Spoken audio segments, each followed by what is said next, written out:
어렸을 때 못생긴 친구에게 야, 너 오스트랄로피테쿠스 같이 생겼다 라고 놀리곤 했습니다. 그리고 학창시절 선생님들은 공부 못하는 학생들에게 호모 에렉투스보다 못난 놈이라고 혼내시기도 했습니다. 하지만 그들은 우리와 그렇게 크게 다를 게 없습니다. 지금부터는요, 오스트랄로피테쿠스, 호모 에렉투스 같은 원시인이 어떻게 인간으로 진화했는지 그 이야기를 한번 해보려고 합니다. 우선은 유인원과 원시인이 어떻게 다른지 한번 이야기를 해보시죠. 원의 한자가 달라요. 자, 유인원은요, 인간과 유사한 원숭이라는 뜻이죠. 제가 아까도 말씀드렸는데 이건 원숭입니다. 그럼 원시는요, 인간의 시작이 되는, 근원이 되는 인류다. 고인류다. 그래서 이거는 근원 원자, 본질 원자를 씁니다. 그래서 원시인부터는 우리가 인류로 대해줍니다. 그래서 고인류라는 말을 씁니다. 유인원은 인간과 유사하고 비슷해도 사람으로 안 쳐주고 우리가 원숭이라고 부르잖아요. 에이피라고 부르잖아요. 그 차이가 있는 겁니다. 물론 이제 원시인 같은 경우도요, 좁게 보면은요, 문명을 일구기 전에 호모사피엔스, 그러니까 1만 년에서 한 3만 년 전에 구석기, 신석기 시대 사람들을 원시인이라고 좁게 부르기도 해요. 하지만 우리는 보통 원시인을 유인원과 분리되기 시작한 고인류부터로 분류를 합니다. 오스트랄로피테쿠스, 호모 에렉투스, 호모 하빌리스, 네안데르탈인 등등등등을 우리는 원시인, 원인이라고 하는 겁니다. 그런데 오스트랄로피테쿠스 사진 보면은요, 이게 사람보다는 유인원에 가깝다라는 생각을 지울 수가 없어요. 하지만 오스트랄로피테쿠스가 다른 유인원들, 고릴라 등등과는 다른 인간과 더 가까운 공통적인 게 하나 있습니다. 그게 뭐냐면요, 바로 이족보행이에요. 오스트랄로피테쿠스는 얼핏 보면은 안 그래 보이는데요, 두 발로 걸어요. 아니, 침팬지, 고릴라도 보니까 두 발로 걷던데, 네, 유인원 같은 경우도 종종 두 발로 뭐 서기도 하고요, 가끔 이렇게 조금씩은 걸을 수 있어요. 그런데 기본적으로 이 팔, 앞다리가 길어서요, 사족보행을 합니다. 그래서 보통 이런 식으로 가다가 걷고 이런 식으로 가다가 사족보행 하는 거잖아요. 하지만 오스트랄로피테쿠스 그 발자국 화석을 보면은 되게 안정적으로 이족보행을 한 흔적이 있습니다. 그래서 오스트랄로피테쿠스가요, 지구에서 가장 먼저 등장한 원시인, 고인류라는 이야기를 듣는 겁니다. 오스트랄로피테쿠스 화석 중에 가장 유명한 게 루시입니다. 루시 화석을 복원하면서요, 그 사람들이 비틀즈의 Lucy in the Sky with Diamonds 이 노래를 들었대요. 그래서 그냥 루시가 이름이 됐다고 합니다. 근데 1974년에 이 루시가 발견되고 20년쯤 뒤에 1992년이죠. 라는 고인류의 화석이 발견돼요. 이제 아르디피테쿠스라고 불리는데, 발견 당시에는 뉴욕타임스 1면에 보도될 만큼 굉장히 큰 화제였다고 해요. 그러니까 400만 년에서 200만 년 전에 살았을 것으로 추정되는 오스트랄로피테쿠스보다 더 오래전에 살았을 고인류의 흔적이 발견이 됐다라고 이제 흥분을 한 거죠, 사람들이. 그런데 화석을 분석해 보니까 약간 실망을 했다고 해요. 그러니까 아르디피테쿠스의 엄지 발가락이 손가락처럼 이렇게 벌어져 있는 거예요. 우리는 손가락처럼 벌어지지 않잖아요. 그래서 그걸 보고 아르디는 나무 위에서도 생활을 했겠구나라는 흔적이 이제 분석이 된 거죠. 손뼈 같은 경우도 이족 보행을 했다라기보다는 그 너클 보행이라고 해서요, 침팬지처럼 가볍게 주먹을 이렇게 쥔 상태에서 이렇게 걷는 거 있잖아요. 그걸 걸었을 거로 추정이 되는 겁니다. 그러니까 아르디피테쿠스는 이게 유인원으로 치기는 좀 애매하고 유인원과 원시인 그 사이 어디가 아닐까라는 거죠. 바로 여기서 유인원이랑 원시인의 가장 큰 차이가 나타나는 겁니다. 뭐냐? 고인류는요, 기본적으로 땅에서 생활을 합니다. 그리고 여기에 맞게 진화를 했어요. 그런데 유인원 그리고 원숭이들은 다 뭐냐면요, 나무에서 생활을 하고 거기에 맞춰서 진화를 해요. 물론 유인원 같은 경우는 땅에서 생활하지만 기본 베이스가 이 나무를 벗어나지 못합니다. 물론 모든 영장류는요, 나무에서 살았고요, 숲에서 지금도 다 살고 있어요. 그래서 대부분의 영장류는 지금까지도 열대, 아열대 기후 지역에서만 살고 있어요. 왜? 나무가 있어야 되니까. 하지만 인간의 조상들은요, 숲이 아니라 초원으로 내려와서 땅에서 생활을 했습니다.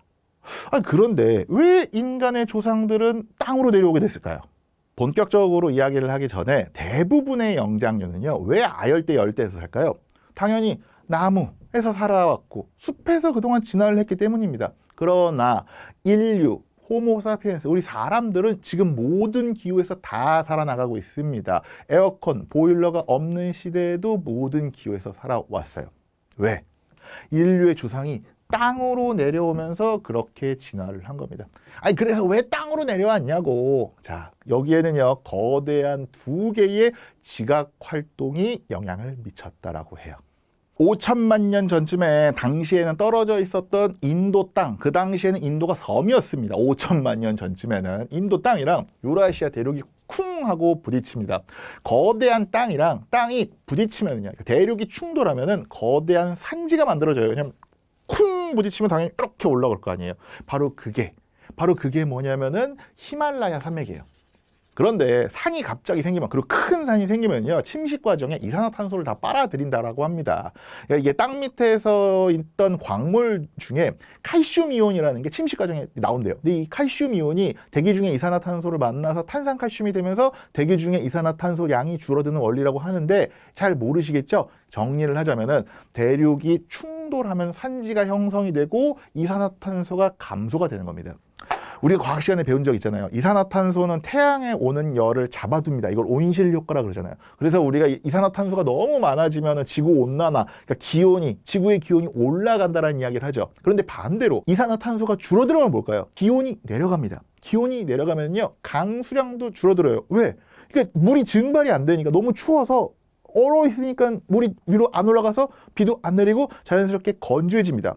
정리를 하면은 이 히말라야 산맥이 생기면서 인도양 주변 지역이, 전체적인 지구가 다 건조해지긴 했는데 얘 때문에 전체적으로 건조해졌다. 이렇게 이해를 하시면 됩니다.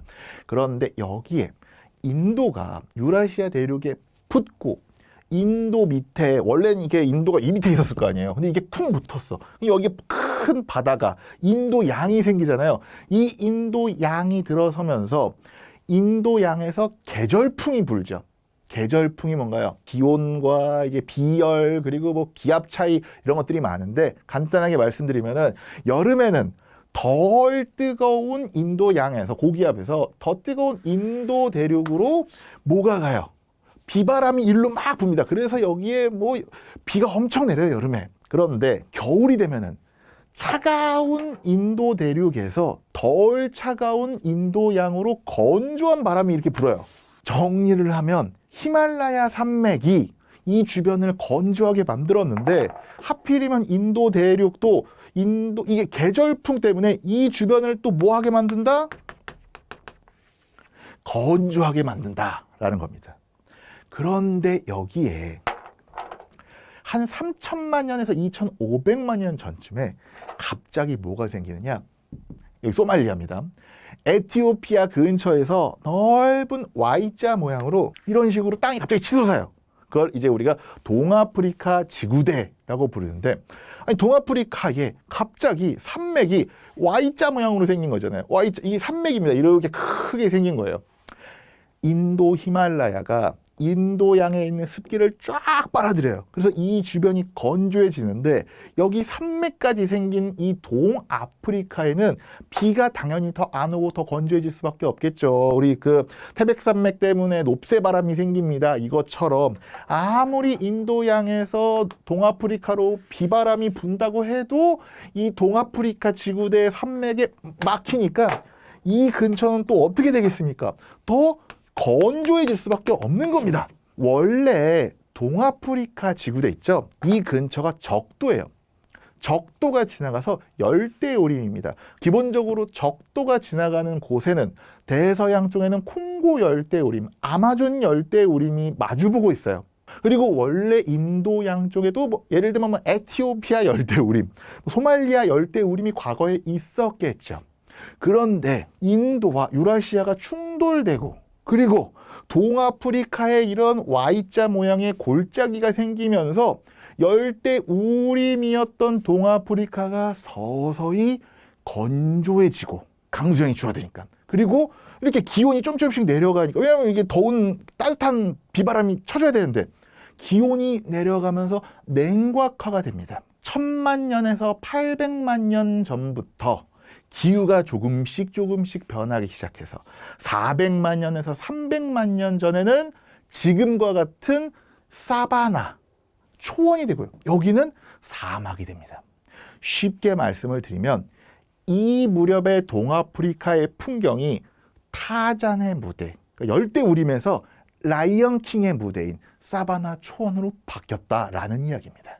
숲이 우거져 있는 열대우림이 갑자기 이렇게 풀만 있고 나무 몇 개만 없고 다시 초원으로 바뀌었어. 물론 그게 수백만 년에 걸쳐서 진행이 되죠. 동아프리카의 숲에서, 나무에서 살던 유인원들 또는 그 이전의 원숭이들이 어쩔 수 없이 땅으로 내려올 수밖에 없게 됩니다.